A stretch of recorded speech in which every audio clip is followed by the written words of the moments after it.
এসেছি সুন্দরবনে শিক্ষা সফরে আল্লাহ। এখানে এসে একটা সুদর্শন যুবক পুরুষ দেখতে পাই, এই আমাদের জীবনের বড় কষ্ট আল্লাহ। আল্লাহ আর 1 মাস পরে আমাদের এসএসসি পরীক্ষা, আমরা যেন সবাই পাস করি আল্লাহ। আমরা যদি ফেল করি কোনো ছেলে আমাদেরকে পাত্তা দিবে না, এটা আমাদের বড় কষ্ট আল্লাহ।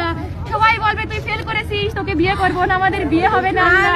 এখানে আমরা যারা আছি আমরা সবাই অবিবাহিত আল্লাহ।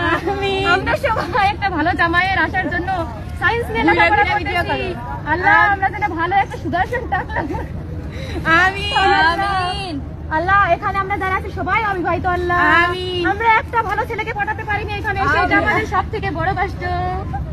এইটা আশা করিনি, এখানে কেউ আমাদের দিকে তাকাচ্ছে না, পাত্তা পর্যন্ত দিচ্ছে না।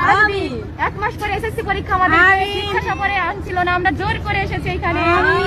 জানি না এই নাস্তিকগুলো জন্ম হয়েছে কোথায়, আল্লাহর নাম নিয়ে তারা কিরকম ভণ্ডামি করছে।